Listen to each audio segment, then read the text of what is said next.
When we talk about the diet here, it's 90% carbohydrates.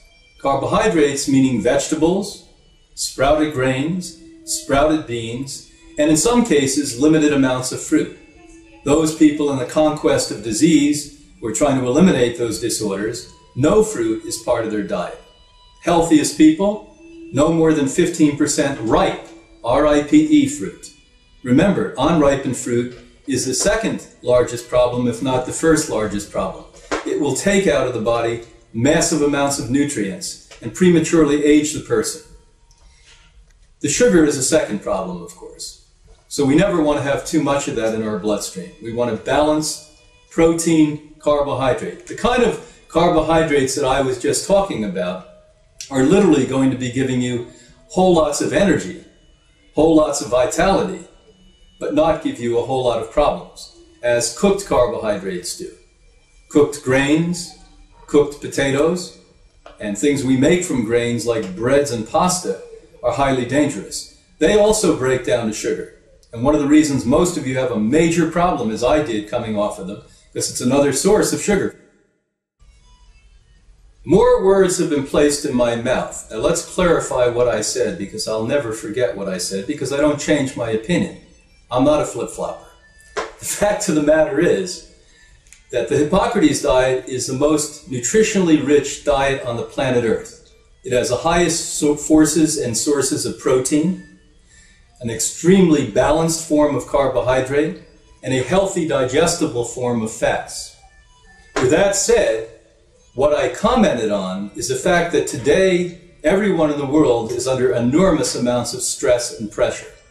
Today, we need far more nutrition than the average person did in a colloquial setting, an agricultural setting, an organic setting 100 years ago.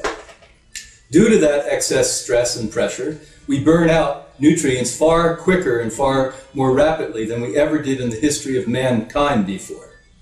So I've been testing now for decades to see what nutrients are missing.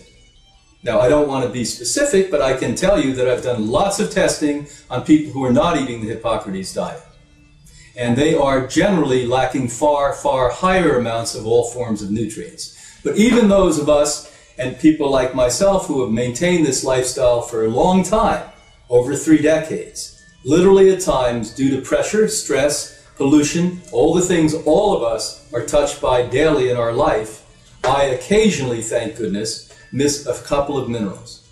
Now, if I miss minerals who have been eating this way adequately, consistently, properly for decades, can you imagine what the average person who may not know what we're talking about here, may not have the experience or everyday clinical research that we do here?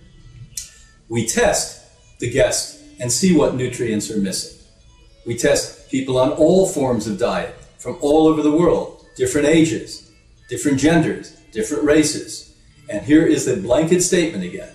Due to stress, due to pressure, due to high, fast speed living today, we need nutritional supplementation from whole food forms, not chemical forms. Those pie-in-the-sky Mary Poppins types that tell you we get everything we need from the nutrients, I would like the king leaders, the queen leaders in that area, to be once again invited here to Hippocrates so we can do a complete blood test analysis on them that I then would be welcomed, hopefully, to publish globally on a website to see, in fact, if what they say is fiction or science.